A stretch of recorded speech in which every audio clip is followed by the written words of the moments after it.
আসসালামু আলাইকুম। আসমাস কুকিং আপনাদেরকে স্বাগতম জানাচ্ছি। আজ তৈরি করে দেখাবো চিকেন পটেটো ফিঙ্গার। তৈরি করা খুবই সহজ আর এটা কিন্তু খেতে অনেক বেশি মজাদার। চাইলেই আপনি ইফতারে এই চিকেন পটেটো ফিঙ্গারটা রাখতে পারেন। আশা করছি সবারই অনেক বেশি পছন্দ হবে। চলুন তাহলে দেখে নেই কিভাবে আমি এই চিকেন পটেটো ফিঙ্গারটা তৈরি করছি। চিকেন পটেটো ফিঙ্গার তৈরি করে নেওয়ার জন্য প্রথমে চুলার উপর একটা হাঁড়ি বসিয়ে নিয়েছি। এর মধ্যে দিয়ে দিচ্ছি পরিমাণ মতো কয়েক টুকরো আলু। আমি বড় সাইজের 3টা আলু টুকরো করে নিয়েছি ছিলে। তারপর আমি এখানে চিকেন দিয়ে দিলাম 1.5 কাপের মতো হবে। এর মধ্যে দিয়ে দিচ্ছি স্বাদ মতো লবণ আর দিয়ে দিচ্ছি হাফ চা চামচের মতো হলুদের গুঁড়া, দিয়ে দিচ্ছি হাফ চা চামচ লাল মরিচের গুঁড়া আর দিয়ে দিচ্ছি টেস্টিং সল্ট হাফ চা চামচের মতো।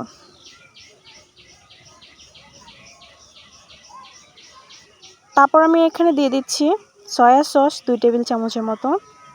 এই চিকেন পটেটো ফিঙ্গারটা তৈরি করা আসলেই খুব সহজ। একবার আপনি রান্না করে নিলেই আর কোনো ঝামেলা নেই মশলা অ্যাড করার, বারবার এটা ওইটা অ্যাড করার।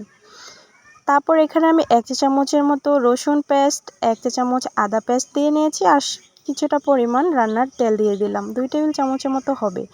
তারপর আমি এখানে দিয়ে দিচ্ছি ভাজা জিরার গুঁড়া 1 চা চামচের মতো, গরম মশলার গুঁড়া হাফ চা চামচের মতো আর দিয়ে দিলাম গোলমরিচের গুঁড়া 4 টিস্পুনের মতো। তারপর দিয়ে দিচ্ছি কিছুটা পরিমাণ পানি এটাকে রান্না করার জন্য, সিদ্ধ করার জন্য খুব ভালোভাবে। এটাকে খুব ভালোভাবে সিদ্ধ করে নিতে হবে। আমি চুলাটাকে ধরিয়ে দিয়েছি, এবার খুব ভালো করে সিদ্ধ করে নেওয়ার পালা। আমি একটু চামচের সাহায্যে মশলার সাথে মিশিয়ে নিয়েছি। এবার আমি কিছু ব্রেডের স্লাইস নিয়েছি, ছোট ছোট টুকরো করে এটাকে আমি ব্লেন্ডারে ব্রেড ক্রাম্বস তৈরি করে নেব। জাস্ট একটু ব্লেন্ড করে নেব। আর এদিকে আমার আলুগুলো কিন্তু খুব ভালোভাবে সিদ্ধ হয়ে গেছে। আমি আলুগুলোকে নামিয়ে তারপর একটা কাঁটা চামচের সাহায্যে খুব ভালো করে ম্যাশ করে নিচ্ছি। গরম গরম ম্যাশ করে নেবেন, তাহলে কিন্তু অনেক বেশি ভালো হয়।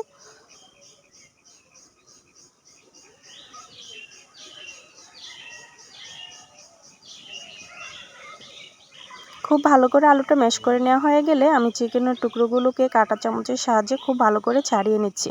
এবার একটা আমি ময়দার মিশ্রণ তৈরি করে নেব। তার জন্য হাফ কাপ ময়দা নিয়েছি একটা পাত্রে, স্বাদ মতো কিছুটা লবণ আর হাফ চা চামচের মতো লাল মরিচের গুঁড়া দিয়ে নিয়েছি। এবার পানি দিয়ে খুবই স্মুথ একটা ব্যাটার তৈরি করে নেব।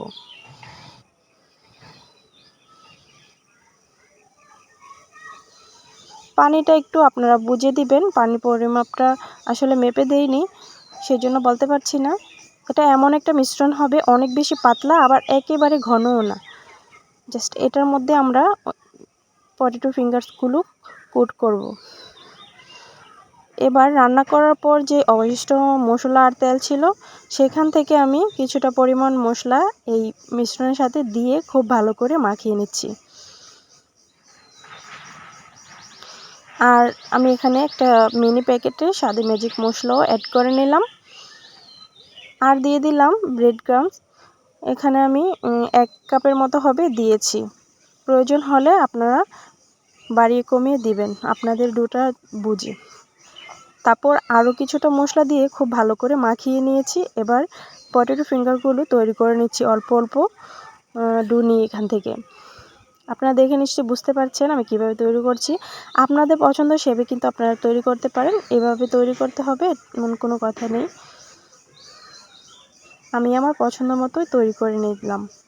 সবগুলো পটেটো ফিঙ্গার তৈরি করে নেওয়া হয়ে গেছে। এবার আমি যে মিশ্রণটা তৈরি করে নিয়েছি সেই মিশ্রণের সাথে ভালোভাবে কোট করে নেওয়ার পালা। আর পাশে দেখতে পাচ্ছেন আমি ব্রেড ক্রাম্বস নিয়েছি। এটাই কিন্তু আমি ব্লেন্ডারে ব্রেডটাকে গুঁড়া করার সময় সামান্য কিছুটা পরিমাণ রেড ফুড কালার দিয়ে ব্লেন্ড করে নিয়েছিলাম। আপনারা চাইলে টোস্ট বিস্কিট গুঁড়া করেও কিন্তু এই ব্রেড ক্রাম্বসটা তৈরি করে নিতে পারেন। আমি ব্রেড ক্রাম্বসের সাথে কোটিং করেও একটা পটেটো ফিঙ্গার্স তৈরি করে নিলাম। তারপর আরও একটা আমি আপনাদেরকে দেখিয়ে দিচ্ছি, খুব ভালো করে কাঁটা চামচের সাহায্যে মিশ্রণের সাথে লাগিয়ে তারপর আমি উপর থেকে ব্রেড ক্রাম্বসটা দিয়ে খুব ভালো করে কোটিং করে নিচ্ছি। সরাসরি ব্রেড ক্রাম্বস ছাড়া এই পটেটো ফিঙ্গার্সটার মধ্যে কিন্তু হাত দেওয়া যাবে না, তাহলে কিন্তু আবার আলু লেয়ারটা হাতে চলে আসবে। সেই জন্য খুবই সাবধানতার সাথে এই কাজটা করে নিতে হবে। খুবই আলতো হাতে উপর থেকে জাস্ট আলতোভাবে এই ব্রেড ক্রাম্বসটা লাগিয়ে নিতে হবে। সবগুলো আমার তৈরি করে নেওয়া হয়ে গেছে, সেমভাবে আমি তৈরি করে নিয়েছি। আর এটাকে সংরক্ষণ করতে চাইলে কিন্তু আপনি 1 মাসের মতো সংরক্ষণ করতে পারবেন। এই পর্যায়ে ডিপ ফ্রিজে রেখে দিবেন 1 ঘন্টা। একটু শক্ত হলে যে কোনো জিপলক ব্যাগে অথবা যে কোনো এয়ারটাইট বক্সে ভরে রেখে দিতে পারেন। যে কোনো সময় যখন প্রয়োজন হয় ঝটপট নামিয়ে জাস্ট ভেজে নেবেন, তাহলেই কিন্তু হবে। এদিকে আমি চুলায় পরিমাণ মতো তেল দিয়ে নিয়েছি, অবশ্যই এটা ডুবো তেলে ভাজতে হবে। আর আমি কিন্তু চুলার আঁচটাকে প্রথমে বাড়িয়ে দিয়ে তেলটাকে গরম করে নিয়েছি। ভালোভাবে গরম করে নেবেন, না হয় কিন্তু এটা কম আঁচে দিলে এটা ফেটে যাবে অথবা এই ব্রেড ক্রাম্বসগুলো বের হয়ে যাবে, তখন কিন্তু আবার ভাজাটা ভালো হবে না। তাই অবশ্যই চুলার আঁচটাকে বাড়িয়ে তেলটা গরম করে নেবেন, তারপর এই পটেটো ফিঙ্গার্সগুলো ভেজে নেবেন।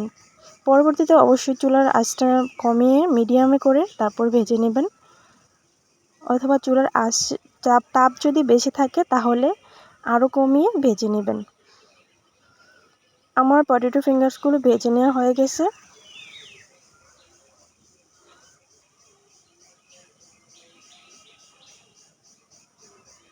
দশ থেকে 12 মিনিটের মধ্যেই কিন্তু এটা ভেজে নেওয়া হয়ে যায়।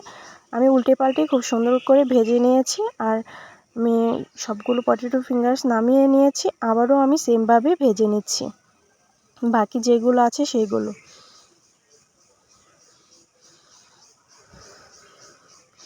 বেশ, তৈরি হয়ে গেল পটেটো ফিঙ্গার।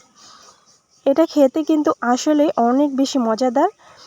আপনারা কিন্তু মিস করবেন না, অবশ্যই ইফতারে এই পটেটো ফিঙ্গারটা তৈরি করে নেবেন। আমি টমেটো সসের সাথে পরিবেশন করে নিলাম।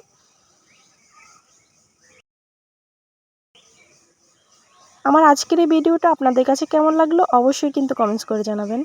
ভালো লাগলে একটা লাইক করে দিবেন। নিয়মিত চ্যানেলের পাশে থাকার জন্য, নতুন নতুন সব ভিডিও সবার আগে পাওয়ার জন্য আমার চ্যানেলটাকে সাবস্ক্রাইব করে রাখবেন।